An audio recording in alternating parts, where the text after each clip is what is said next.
ನನ್ನ ಹೆಸರು ಉಮಾದೇವಿ. ನಮ್ಮಪ್ಪನ ಹೆಸರು ಕೃಷ್ಣಪ್ಪ, ತಾಯಿ ಹೆಸರು ವೆಂಕಟಮ್ಮ, ನಮ್ಮ ಪತಿ ಹೆಸರು ಬೀರಪ್ಪ. 2008ರಲ್ಲಿ ನನ್ನ ಮದುವೆ ಮಾಡಿದರು. ನಾವು ಬೆಂಗಳೂರಲ್ಲಿ ಇದ್ದು ವಾಸ ಮಾಡ್ತಿದ್ವಿ. ಟೈಲರಿಂಗ್ ಕೆಲಸ ಮಾಡ್ತಿದ್ವಿ. ನಮ್ಮಪ್ಪ ನಮ್ಮಮ್ಮ ಬೇಡ, ಕದ್ರಿಗೆ ಹೋಗೋದು ಬೇಡ, ಇಲ್ಲೇ ಬಂದುಬಿಡಿ ಅಂತ ತವ್ರ ಮನೆಗೆ ಕರ್ಕೊಬಂದರು. ತವ್ರ ಮನೆಯಲ್ಲಿ ಬಾಡಿಗೆ ಮನೆಗೆ ಇದ್ವಿ. ನಾವು 2 ಮಕ್ಕಳಿದ್ದಾರೆ ನನಗೆ. ಆವಾಗ ಸೈಟು ತಗೋಬೇಕು ಅಂತ ಕೂಲಿ ಮಾಡಿ ಸೈಟ್ ತಗೋಬೇಕು ಅಂತ ಸ್ವಲ್ಪ ದುಡ್ಡು ಕೂಡಿಟ್ಕೊಂಡಿದ್ವಿ.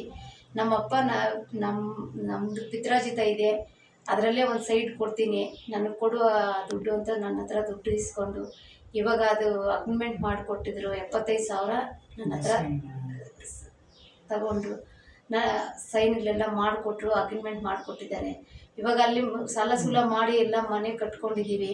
ಇವಾಗ ಮನೆ ನಮಗೆ ಬಿಟ್ಬಿಡು ಅಂತ ನಮಗೆ ಡೈಲಿ ಕಿರುಕುಳ ಕೊಟ್ಟು ನನಗೆ ಮಾನಸಿಕ ಹಿಂಸೆ ಕೊಡ್ತಾ ಇದ್ದಾರೆ. ಇವಾಗ ನನ್ನ ಹಣೆ ಬರ ಚೆನ್ನಾಗಿಲ್ಲ. ಇವಾಗ ಮಗನಿಗೆ ಬೇರೆ ಆಕ್ಸಿಡೆಂಟ್ ಆಗಿದೆ.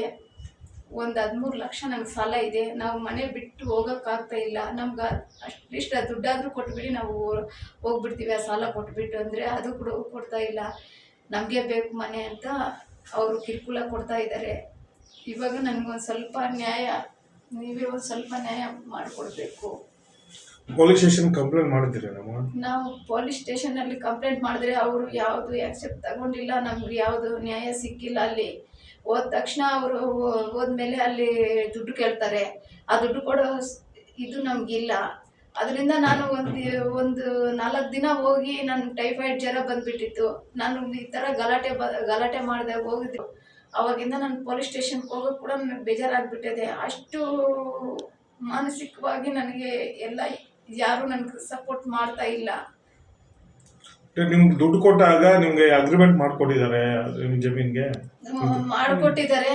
ಇವಾಗ ಅದು ರಿಜಿಸ್ಟ್ರೇಷನ್ ಮಾಡ್ಕೋಬೇಕು, ಇಲ್ಲಾಂದರೆ ಯಾರು ಮಾರಿದ್ರೆ ಕೂಡ ಯಾರು ಕೊಂಡ್ಕೊತಾ ಇಲ್ಲ ಸರ್.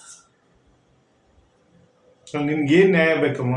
ಇವಾಗ ಇಲ್ಲ ಮನೆ ಮಾಡಿಕೊಡ್ಬೇಕು, ಇಲ್ಲಾಂದರೆ ನಮ್ಮ ದುಡ್ಡು, ಸೈಟ್ ದುಡ್ಡು, ಮನೆ ಕಟ್ಟಿರೋ ದುಡ್ಡು ನನಗೆ ಕೊಟ್ಬಿಟ್ರೆ ನಾವು ಹೋಗ್ಬಿಡ್ತೀವಿ ಸರ್. ನಮ್ಮ ಯಾವ ಗಲಾಟೆನೂ ಬೇಡ ನನಗೆ. ರಾಮಣ್ಯಗಳು ಯಾವುದು ಬೇಡ. ನನ್ನ ಮಕ್ಕಳು ಚೆನ್ನಾಗಿ ಓದಿಸ್ಕೊಂಡು ಎಲ್ಲ ಕೂಲಿ ಮಾಡ್ಕೊಂಡು ಬದುಕ್ತೀವಿ ಸರ್.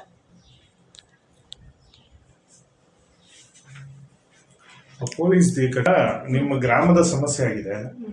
ಗ್ರಾಮದ ದೊಡ್ಡ ಮನುಷ್ಯರಾಗ್ಲಿ ಗ್ರಾಮದ ಯಾರು ಬರ್ತಾ ಇಲ್ವಾ ಸರ್? ಯಾವ ಗ್ರಾಮ ನಿಮ್ದು? ತಿಮ್ರಾವತ್ನಲ್ಲಿ ಯಾರು ಬರ್ತಾ ಇಲ್ವಾ ನಿಮ್ಗೆ? ಸರ್ ಬರ್ತಾ ಇದ್ದಾರೆ. ಅವರು ನ್ಯಾಯ ಪಂಚಾಯತಿ ಮಾಡೋಣ ಅಂದ್ರೆ ಅವ್ರು ಕರೀದ್ರೆ ಬರ್ತಾ ಇದ್ದಾರೆ. ಇವ್ರು ಮಾತ್ರ ಬರ್ತಾ ಇಲ್ಲ ಸರ್. ನಾವು ಬರಲ್ಲ, ನಾವು ಕೊಡಲ್ಲ ಅಂತ. ಯಾವ ತರ ಹಿಂಸೆ ಇರುತ್ತಮ್ಮ ನಿಮ್ಗೆ?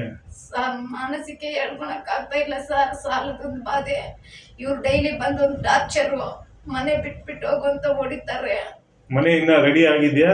ಇಲ್ಲ ಸರ್, ಮನೆ ಇನ್ನೂ ರೆಡಿ ಆಗಿಲ್ಲ. ಪ್ಲಾಸ್ಟಿಂಗೇ ಆಗಿಲ್ಲ, ಮೋಲ್ಡ್ ಆಗಿದೆ. ನಮ್ಗೆ ಮನೆ ಇಲ್ಲ ಅಂತ ಅದರಲ್ಲೇ ಸೇರ್ಕೊಂಡಿದೀವಿ. ಯಾವ ತರ ಬಂದು ಶಿಸ್ತಾಂಶ ಕೊಡ್ತಾರೆ? ಯಾರ್ಯಾರು ಸರ್? ನಮ್ಮ ಅತ್ತೆ, ನಮ್ಮಪ್ಪ. ಅತ್ತೆ ಅಂದ್ರೆ ಯಾವ ಅತ್ತೆ? ನಮ್ಮ ಅಪ್ಪನವ್ರ ತಂಗಿ, ನಮ್ಮ ಸೋದರತ್ತೆ. ನೇಮ್ ಚಿನ್ನಮ್ಮಯ್ಯ ಅಂತ. ನಮ್ಮಪ್ಪ, ನಮ್ಮಮ್ಮ, ನಮ್ಮಕ್ಕ, ನನ್ನ ತಮ್ಮ, ಇವರೆಲ್ಲ ಸಿದ್ರಿಂಸೆ ಕೊಡ್ತಾ ಇದ್ದಾರೆ ಸರ್. ಈಗ ನೀವು ಕೇಳ್ಬೋದಲ್ವಾ, ಆಸ್ತಿ ನಮ್ಮ ತಾತಂದು ನನಗೂ ಪಾಲ್ ಬರ್ಬೇಕು ಅಂತ ಕೇಳ್ಬೋದಲ್ವಾ? ಸರ್ ನೀನ್ ಕೇಳಿದ್ರೆ ನೀನ್ ಕೊಡೋಂಗಿಲ್ಲ, ಆ ಕಾನೂನೇ ಇಲ್ಲ ಅಂತಾನೆ ನಮ್ಮಪ್ಪ. ನೀವು ದುಡ್ಡು ಕೊಟ್ಟು ತಗೊಂಡಿರೋದು ನೋಟಿಸ್ ಕೊಟ್ರೆ ಏನಂತಾರೆ? ಅವ್ರು ಅಗ್ರಿಮೆಂಟ್ ಮಾಡ್ಕೊಟ್ಟಿದಾರಲ್ವಾ? ನೀನ್ ಅವ್ರು ಕೊಟ್ಟು ಯಜಮಾನ್ರ ಹೆಸರು ಮೇಲೆ ಅದು ಅಗ್ರಿಮೆಂಟ್ ಮಾಡಿರೋದು. ಅವ್ರು ಕೊಟ್ಟಿದ್ದಕ್ಕೆ ನೀನ್ ಯಾವನು ನಮ್ ನೋಟಿಸ್ ಕೊಡಕ್ಕೆ? ನೀನೇನಾದ್ರೂ ನನ್ ಹುಟ್ಟಿದೀಯಾ ಅಂತ ಅವತ್ತು ಬಂದು ಚೆನ್ನಾಗಿ ಹೊಡೆದ್ಬಿಟ್ರು ಸರ್. ನನ್ನ ಎಲ್ಲ ಜನ ಸೇರ್ಕೊಂಡು. ಅಲ್ಲಮ್ಮ, ನೀವು ದುಡ್ಡು ಕೊಟ್ಟು ಅವ್ರ ಹತ್ರ ಸಿಗ್ನೇಚರ್ ಮಾಡಿದ್ರಲ್ಲ, ಆ ನೋಟಿಸ್ ಅವ್ರು ತೋರಿಸಿದ್ರೆ ನೀವು ಬರ್ಕೊಟ್ಟಿದ್ದೀರ ಅಂತ ಏನ್ ಹೇಳ್ತಾರೆ ಅವರು? ಅವರು ಅದ್ರ ಟೈಮ್ ಇಲ್ಲ, ಅವಾಗ ಬರ್ಕೊಟ್ಬಿಟ್ಟಿದ್ದೀವಿ, ಟೈಮ್ ಇದ್ರೆ ಮಾಡ್ಕೊಂಡು ಹೋಗಿ ಅಂತಾರೆ. ಈಗ ನಿಮ್ಗೆ ಯಾವ ತರ ನ್ಯಾಯ ಬೇಕು ಅಂತ ಇದ್ದೀರಾ ಸರ್? ಅವರು ಮನೆ ಮಾಡ್ಕೊಟ್ರು ಪರವಾಗಿಲ್ಲ ನಮ್ಮ ಹೆಸರಿಗೆ, ಇಲ್ಲ ದುಡ್ಡು ಕೊಟ್ಬಿಟ್ರು ಅದ್ರ ವ್ಯಾಲ್ಯೂ ಕೊಟ್ಟರು ಕೂಡ ಸಾಕು ಸರ್. ನಮ್ಗೆ ಯಾವ ಗಲಾಟೆಗಳು ಬೇಡ, ನಮ್ಗೆ ಯಾವ ತಲೆನೋವು ಬೇಡ, ನನಗೆ ಚಿತ್ರಹಿಂಸೆನೂ ಬೇಡ. ನಾವು ದೂರ ಹೋಗಿ ಕೂಡ ಬದುಕೊಂತೀವಿ ಸರ್. ನಾವು ಸಾಲ ಮಾಡ್ಕೊಂಡಿದ್ದೀವಿ 13 ಲಕ್ಷ. ಅವ್ರು ಕಟ್ಬಿಟ್ಟು ಹೋಗ್ಬಿಡ್ತೀವಿ ಸರ್. ನಮ್ಗೆ ಬೇಡ, ನಿಮ್ ಪತಿ ಅವ್ರು ಏನ್ ಕೆಲಸ ಮಾಡ್ತಾರೆ? ಟೈಲರ್ ಕೆಲಸ ಮಾಡ್ತಾರೆ. ನೀವೇನ್ ಕೆಲಸ ಮಾಡ್ತೀರಾ? ಕೂಲಿಗೆ ಹೋಗ್ತೀನಿ ಸರ್. ಹಾ. ಈಗ ನಿಮ್ ಮಕ್ಳು ಎಷ್ಟು ಜನ ಇದ್ದಾರೆ? ಇಬ್ರು ಸರ್. ಏನೇನ್ ಓದ್ತಿದಾರೆ? ಒಬ್ಬನು PUC, ಒಬ್ಬನು 7ನೇ ಕ್ಲಾಸ್ ಸರ್. ಏನೋ ಅಪಘಾತ ಆಗಿದೆ ಅಂತಲ್ಲ? ಹೌದು ಸರ್, ನನ್ನ ಮಗನಿಗೆ ಕಾಲು ಆಕ್ಸಿಡೆಂಟ್ ಆಗಿದೆ. ಇಬ್ಬರಿಗೂ ಜಾಂಡೀಸ್ ಕಾಯಿಲೆ ಬಂದ್ಬಿಟ್ಟಿದೆ. ಇವಾಗ ಮಕ್ಕಳನ್ನ ಹಾಕೊಂಡು ಎಲ್ಲೂ ಹೋಗಕ್ ಆಗ್ತಾ ಇಲ್ಲ, ಬರಕ್ ಆಗ್ತಾ ಇಲ್ಲ. ಇವಾಗ ನೋಟಿಸ್ಗಳು ಕಳಿಸ್ತವ್ರೆ. ಅವಾಗ ನಾವು ಸಾಲ ಮಾಡಿದ್ವಿ ಬ್ಯಾಂಕ್ಗಳಾಗ. ಇವ್ರು ಇವಾಗ ಬಂದು ಅವ್ರು ನೋಟಿಸ್ಗಳು ಕೊಡ್ತಾವ್ರೆ. ಏನ್ ನೋಟಿಸ್? ನೀವು ಒಂದು ನೋಟಿಸ್ ಕೊಡ್ಬೋದಲ್ವಾ ಸರ್? ನಾವು ಸಾಲ ತಗೊಂಡಿದೀವಲ್ಲ ಸರ್, ಹೆಂಗ್ ನಾವು ನೋಟಿಸ್ ಕೊಡೋದು? ಸಾಲ ತಗೊಂಡಿದೀವಿ, ಕೊಡ್ಲೇಬೇಕಲ್ಲ. ಅವ್ರು ಅವತ್ತು ಕೊಟ್ಟಿದಾರಲ್ಲ, ನಮ್ಮ ಆಧಾರ್ ಕಾರ್ಡ್ ನೋಡ್ಬಿಟ್ಟು ಕೊಟ್ಟಿದಾರಲ್ಲ. ಎಷ್ಟು ಜನ ನಿಮ್ ತಂದೆ ತಾಯಿ ಮಕ್ಕಳು? 3 ಜನ ಸರ್. ಯಾರ್ಯಾರು?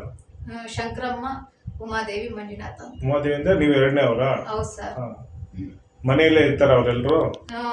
ನಮ್ಮ ಅಕ್ಕನ ಅವರು ಅತ್ತೆ ಅವ್ರ ಊರಾಗಿದ್ದಾರೆ ಗಂಡ ಮನೆಗ. ನಮ್ಮಪ್ಪ ನಮ್ಮಮ್ಮ ಅವ್ರ ಮನೆಗೆ ಇದ್ದಾರೆ ಸರ್. ನಮ್ಮ ಮನೆ ಬೇರೆ, ಅವ್ರ ಮನೆ ಬೇರೆ. ಮನೆಗೆ ಬಂದು ಯಾವ ರೀತಿ ಇರುತ್ತೆ ನಿಮ್ಗೆ ಅವರು ಕಿರುಕುಳ ಅಂದ್ರೆ? ಸರ್, ನನ್ನ ತಮ್ಮಂದು ಜಾಸ್ತಿ ಸರ್. ನನ್ನ ತಮ್ಮನೇ ಕುಡಿದ್ಬಿಟ್ಟು ಬಂದು ಹೊಡಿಯೋದು, ಜುಟ್ಟಿಟ್ಕೊಳ್ಳೋದು, ಈ ಬಾಗ್ಲೆಲ್ಲ ಹೊಡಿಯೋದು, ಈ ತರ ಹಿಂಸೆ ಕೊಡ್ತಾವ್ರೆ ಸರ್. ಇವಾಗ ದುಡ್ಡಾದ್ರೂ ಕೊಟ್ಬಿಟ್ರೆ ನಾವು ಹೋಗ್ಬಿಡ್ತೀವಿ ಅಂದ್ರೆ ನಾವು ಕೊಡಲ್ಲ ಅಂತ ನಮ್ಮ ಮೇಲೆ ಗಲಾಟೆ ಬಂದು ಜುಟ್ಟಿಟ್ಕೊಂಡು. ಮನೆ ಕಟ್ಟಕ್ಕೆ ಏನೇನು ಸಾಲ ಮಾಡಿದೀರಾ ನೀವು? ಅವ್ರಿಗೆ ಎಷ್ಟು ಸಂಪಾದನೆ ಮಾಡ್ತಾರೆ ನಿಮ್ ಗಂಡ ಡೈಲಿ? ಒಂದ್ 500-600 ರೂಪಾಯಿ ಸಂಪಾದನೆ ಮಾಡ್ಕೊಂತಾರೆ. ಟೈಲರಿಂಗ್ ಕೆಲಸ ಎಲ್ಲಿ? ಮಣ್ಣಾಯ್ತಿನಲ್ಲಿ. ನೀವು ಕೂಲಿಗೆ ಹೋಗ್ತೀರಾ? ಹೌದು ಸರ್. ಇವಾಗ ಅದು ಕೂಡ ಹೋಗಕ್ ಆಗ್ತಾ ಇಲ್ಲ ಸರ್, ಮಕ್ಕಳು ನೋಡ್ಕೊಂಡು. 2 ತಿಂಗಳಿಂದ ನಾವು ಯಾವ್ದು ಕೂಲಿ ಕೆಲ್ಸಕ್ಕೂ ಹೋಗ್ತಾ ಇಲ್ಲ. ಅವರು ಬಟ್ಟೆ ಹೊಲಿಯಕ್ಕೂ ಹೋಗ್ತಾ ಇಲ್ಲ. ಅಲ್ವಾ, ನಮ್ದು ನಮ್ಮ ತಾತನ ಆಸ್ತಿ ನನಗೂ ಬೇಕು ಅಂತ ನಾವು ಕೇಳಿದ್ರೆ ಅವರು ನಮ್ಮನ್ನೇ ಬೈತಾರೆ ಸರ್, ನಮ್ಮನ್ನೇ ಹೊಡಿತಾರೆ. ಕುಡಿದು ಬಿಟ್ಟು ಬಂದು ನಮ್ಮ ತಮ್ಮನೆ ಹೊಡಿತಾನೆ.